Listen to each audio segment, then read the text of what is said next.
सुंदरपुर नामक गांव में शूरवीर नाम के एक राजा रहते थे।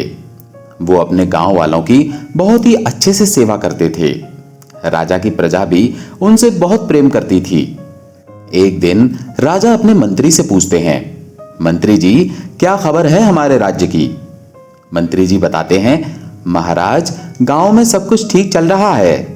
गांव में किसी को भी कोई भी परेशानी का सामना नहीं करना पड़ रहा। आपने सबकी समस्या दूर कर दी है। राजा मंत्री जी की बात सुनकर बहुत खुश होते हैं और फिर मंत्री से कहते हैं, मंत्री जी, आज हम राज्य के दौरे पर खुद जाना चाहते हैं। आप चलने की तैयारी कीजिए। जी महाराज, जैसी आपकी इच्छा। राजा मंत्री जी के साथ गांव के दौरे पर निकल जाते हैं। राज्य का दौरा करते समय वो एक नदी किनारे रुकते हैं। तभी वो देखते हैं एक लड़की नदी में डूब रही है और आवाज लगा रही है, बचाओ बचाओ, कोई मुझे बचाओ, मैं डूब रही हूं, कोई मेरी मदद करो। राजा अपने मंत्री से कहते हैं, मंत्री जी, वो लड़की पानी में डूब रही है, हमें उसे बचाने के लिए कोई योजना बनानी चाहिए, वरना वो इस नदी में डूबकर मर जाएगी। महाराज, मैं पास से ही किसी रस्सी या लकड़ी का टुकड़ा ढूंढ कर लाता हूं, जिसके सहारे इस लड़की की जान बच सके। मंत्री जी ये कहकर वहां से रस्सी या लकड़ी ढूंढने के लिए चले जाते हैं। तभी राजा को एक बार फिर से उस लड़की की आवाज सुनाई देती है, आप मुझे बचा लीजिए, मैं आपका एहसान कभी नहीं भूलूंगी। लड़की, तुम परेशान मत हो, हम तुम्हारी सहायता जरूर करेंगे, हम तुम्हें कुछ नहीं होने देंगे। राजा ये कहते हुए उस नदी में छलांग लगा देते हैं और उस लड़की को बचा लेते हैं। लड़की कहती है, आपका बहुत बहुत धन्यवाद, आपने जो मेरे लिए किया है इसके लिए मैं सदा आपकी आभारी रहूंगी। राजा ये सुनकर मुस्कुराते हुए कहते हैं, इसमें एहसान वाली कोई बात नहीं है, अगर आपकी जगह कोई और भी होता तो मैं उसकी भी इसी तरह से जान बचाता। ये तो मेरा कर्तव्य है कि मैं अपने राज्य के हर व्यक्ति की सेवा करूं। अब आप बताइए कि आप कौन हैं और यहां क्या कर रही हैं? लड़की बताती है, मैं आपके पड़ोसी राज्य के राजा आर्यवीर की पुत्री राजकुमारी कनिका हूं। मैं यहां घूमने आई थी, मगर मैं इस जगह पर गुम हो गई और मेरे सारे साथी मुझसे बिछड़ गए, जिन्हें ढूंढते ढूंढते मैं यहां आ गई। मुझे प्यास लगी थी, इसीलिए मैं इस नदी के पास पानी पीने लगी, लेकिन अचानक से मेरा पैर फिसल गया और मैं इस नदी में गिर गई। राजकुमारी राजा को अपने साथ होने वाली सारी घटना बता देती है, जिसे सुनकर राजा राजकुमारी से कहते हैं, आप हमारी मेहमान हैं राजकुमारी, इसीलिए मैं खुद आपको आपके राज्य छोड़कर आऊंगा। राजा ये कहकर राजकुमारी को सही सलामत उनके राज्य पहुंचा देते हैं। राजा की दरियादिली को देखकर राजकुमारी और उनके पिता राजा आर्यवीर बहुत प्रसन्न होते हैं। कुछ दिनों बाद राजा अपने मंत्री से कहते हैं, बहुत दिन हो गए मंत्री जी, मैंने शिकार नहीं किया, आज मैं शिकार पर जाना चाहता हूं, आप हमारे चलने का इंतजाम कीजिए। मंत्री जी कहते हैं, जैसी आपकी आज्ञा महाराज, मैं अभी चलने का बंदोबस्त करता हूं। कुछ देर बाद राजा मंत्री के साथ शिकार पर जंगल की तरफ निकल जाते हैं। काफी देर भटकने के बाद भी राजा को कोई शिकार नहीं मिलता, तो राजा मंत्री जी से कहते हैं, आज तो कोई जंगली जानवर नहीं दिख रहा, लगता है हम गलत समय पर आ गए हैं। मंत्री जी बोले, सही कहा आपने महाराज, आज तो सचमुच सारा जंगल खाली पड़ा है, लगता है सब सो रहे हैं। अभी राजा और मंत्री आपस में बात कर ही रहे थे कि तभी राजा को जंगल में एक हिरण भागता हुआ दिखाई देता है। मंत्री जी, वो रहा हमारा शिकार। राजा ये कहकर अपने कमान से तीर निकालकर मारते हैं, जो कि हिरण की जगह पेड़ के पीछे बैठे हुए एक तपस्वी को लग जाता है। तपस्वी क्रोध में कहते हैं, मूर्ख, तूने ये क्या किया? तूने मेरा शिकार किया। राजा हाथ जोड़कर तपस्वी से कहते हैं, हे तपस्वी, मुझे माफ कर दीजिए, ये तीर मैंने आप पर नहीं चलाया था, बल्कि मेरी गलती की वजह से ये आपको लग गया। पर तपस्वी अत्यंत क्रोध में थे।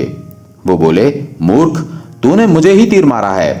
राजा फिर हाथ जोड़कर कहते हैं, नहीं नहीं तपस्वी जी, मैंने आपका शिकार नहीं किया, बल्कि मैं तो जंगल में उस भागते हुए हिरण का शिकार कर रहा था। ये तीर गलती से आप पर लग गया और मैंने ये जानबूझकर नहीं किया। राजा की ये बात सुनकर तपस्वी और ज्यादा क्रोधित हो जाते हैं और कहते हैं, मैं तुझे श्राप देता हूं, तू एक गधा बन जाए और जिस तरह तू उस हिरण को जंगल में भगाकर उसका शिकार कर रहा था, उसी तरह तू भी गधे के रूप में अपनी पीठ पर बोझ उठाकर सारी जिंदगी भागता रहेगा। राजा तपस्वी से माफी मांगते हुए कहने लगे, नहीं नहीं तपस्वी जी, ऐसा मत कीजिए, मुझे इस तरह का श्राप मत दीजिए। तपस्वी बोले, मेरा श्राप कभी खाली नहीं जाता। तूने एक तपस्वी की तपस्या को भंग किया है और तूने मेरी तपस्या के बीच मेरा शिकार भी किया है, इसलिए तुझे इसकी सजा जरूर मिलेगी।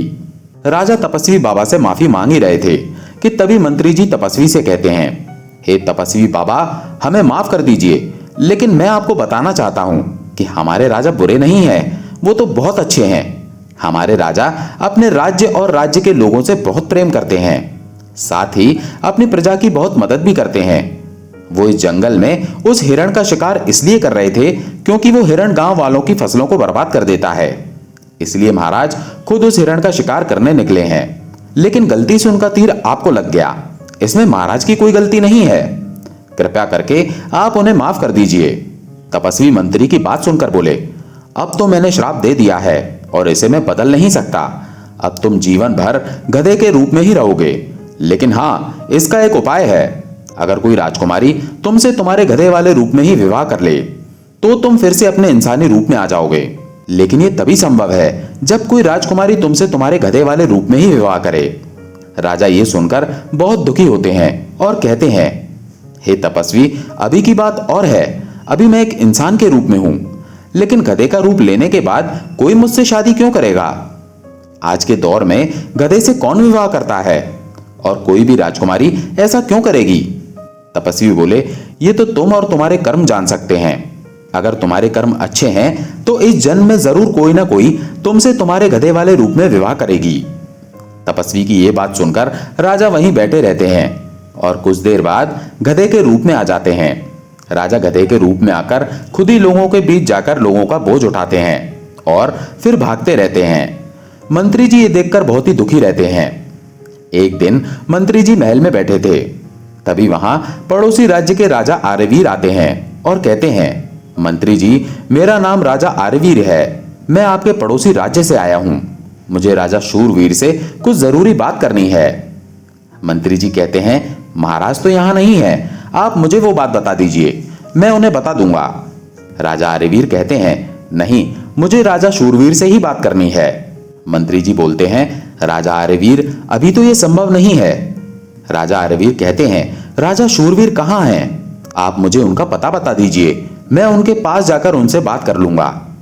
मंत्री जी हाथ जोड़कर कहते हैं, माफी चाहता हूं राजा आर्यवीर, लेकिन यह सच में संभव नहीं है। मंत्री जी की बात सुनकर राजा आर्यवीर उनसे कहते हैं, आखिर बात क्या है मंत्री जी? आप मुझे बताइए तो सही कि राजा शूरवीर कहाँ हैं? मंत्री जी कहते हैं, राजा आर्यवीर, मुझे माफ कीजिए, लेकिन मैं ये आपको या किसी को भी नहीं बता सकता। राजा आर्यवीर ये सुनकर महल से वापस चले जाते हैं। इधर गधे के रूप में राजा शूरवीर भागते रहते हैं। वो भाग भाग कर किसी दूसरे राज्य में पहुंच जाते हैं। थकने के बावजूद वो रुकते नहीं हैं। अपनी पीठ पर बोझ उठाए बस वो भागते ही रहते हैं। तभी प्यास लगने पर वो एक जगह पर खड़े हो जाते हैं। उसी जगह राजकुमारी कनिका अपनी दासियों के साथ खड़ी थी। वो गधे को देखकर बोली, दासियों, वो देखो, उस बेचारे गधे पर लोगों ने कितना बोझ लादा हुआ है। क्या लोगों को इन मासूम जानवरों पर बिल्कुल भी तरस नहीं आता? राजकुमारी कनिका अपनी दासियों से उस गधे के बारे में बात कर ही रही थी। तभी वो देखती है कि गधा रुक गया है। गधे के रुकने पर उसका मालिक उसे छड़ी से मारता है और कहता है, अरे चल चल, खड़ा मत रह, चल जल्दी चल। गधा उस आदमी की मार खाकर भी अपने कदम बिल्कुल नहीं बढ़ाता, क्योंकि उसे प्यास लगी थी, लेकिन वो बोल नहीं सकता था, इसीलिए वहीं चुपचाप खड़ा रहता है। जबकि राजकुमारी ये सब देखकर समझ जाती है कि उस गधे को प्यास लगी है। तभी वो गधे के पास पानी से भरा कटोरा लेकर जाती है। गधे का मालिक राजकुमारी से कहता है, राजकुमारी, आप इस गधे को पानी क्यों पिला रही हैं? राजकुमारी कहती है, तुम कैसे इंसान हो? क्या तुम्हें इस पर जरा भी दया नहीं आती? तुम इस मासूम जानवर से इतना ज्यादा काम करवा रहे हो और इसे पानी भी नहीं दे रहे। देखो इसे कितनी प्यास लगी है। गधे का मालिक बोला, राजकुमारी जी, इन जानवरों को कोई प्यास नहीं लगती, ये जानवर काम करने के लिए ही तो बने हैं। राजकुमारी उस आदमी को गुस्से से देखती है और फिर पानी से भरा कटोरा गधे के मुंह के पास लगाती है। गधा जल्दी जल्दी सारा पानी पी जाता है। ये देख राजकुमारी बहुत खुश होती है। इधर मंत्री जी राजा को ढूंढते ढूंढते पड़ोसी राज्य में पहुंच जाते हैं। वो राजा को ढूंढ रहे थे कि तभी उन्हें वो गधा दिखाई देता है। उस गधे को देखकर वो समझ जाते हैं कि ये राजा शूरवीर हैं। उनके पास खड़ी राजकुमारी कनिका को देखकर मंत्री जी बहुत हैरान होते हैं। मंत्री जी गधे के पास आकर कहने लगते हैं, महाराज आप यहाँ हैं, मैं आपको ढूंढ ढूंढ कर थक गया, आप यहाँ कैसे चले आए। राजकुमारी मंत्री जी को उस गधे से इस तरह बात करते देख बहुत हैरान होती है और फिर कहती है, आप पड़ोसी राज्य के राजा शूरवीर के मंत्री जी हैं ना। मंत्री जी कहते हैं, जी हाँ राजकुमारी जी, मैं सुंदरपुर राज्य के राजा शूरवीर का मंत्री हूं। वो मंत्री जी से पूछती है, मंत्री जी आप यहाँ क्या कर रहे हैं और इस गधे से इस तरह से बात क्यों कर रहे हैं। मंत्री जी बताते हैं, राजकुमारी वो इसलिए क्योंकि ये कोई आम गधा नहीं है, बल्कि ये मेरे महाराज राजा शूरवीर हैं।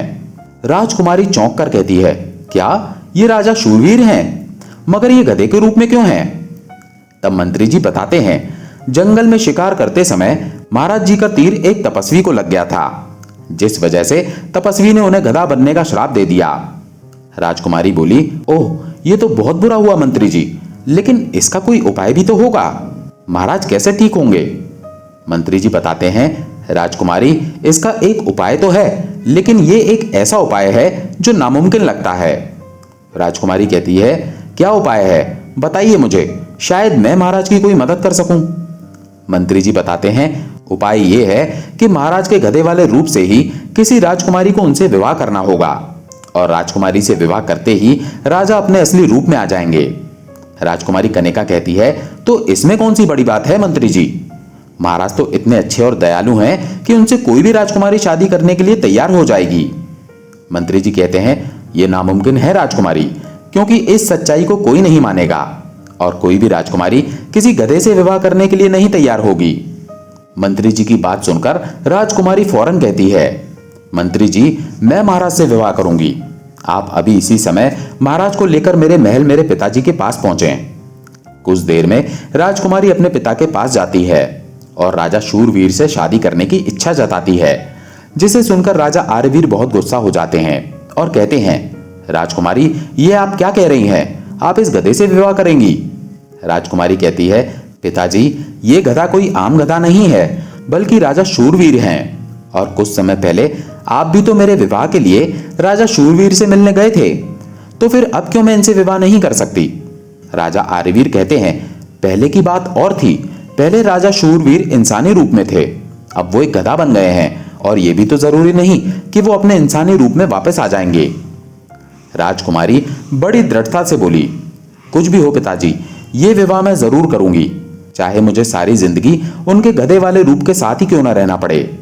जब मैं मुसीबत में थी तो राजा शूरवीर ने बिना किसी फायदे के मेरी जान बचाई, आज उन्हें मेरी जरूरत है तो मैं कैसे पीछे रह सकती हूं। अब मेरा कर्तव्य है कि मैं उनकी जान बचाऊं। राजकुमारी के बार बार समझाने पर राजा आर्यवीर राजा शूरवीर और राजकुमारी की शादी के लिए मान जाते हैं और फिर दोनों का विवाह हो जाता है। विवाह होते ही राजा अपने इंसानी रूप में वापस आ जाते हैं और राजकुमारी कनिका से कहते हैं, राजकुमारी कनिका मैं आपका जिंदगी भर एहसानमंद रहूंगा, अगर आप ना होती तो शायद मैं जिंदगी भर गधे के रूप में ही अपनी पीठ पर बोझ उठाए भागता रहता। राजकुमारी बोली, इसमें एहसान की क्या बात है महाराज, ये तो आपके पुण्य का फल है और मैं तो आपको उसी दिन अपना दिल दे बैठी थी जिस दिन आपने मेरी जान बचाई थी। आप जैसा दयालु और दरियादिल पति पाकर तो मैं खुद धन्य हो गई हूं। राजकुमारी की बात सुनकर राजा के चेहरे पर मुस्कान आ जाती है।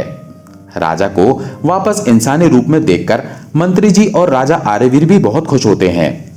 इस तरह सब हंसी खुशी फिर से अपना जीवन बिताने लगते हैं। दोस्तों आपको ये कहानी कैसी लगी कमेंट करके जरूर बताएं। अगर अच्छी लगी हो तो वीडियो को लाइक करके चैनल को सब्सक्राइब जरूर कर लें। धन्यवाद।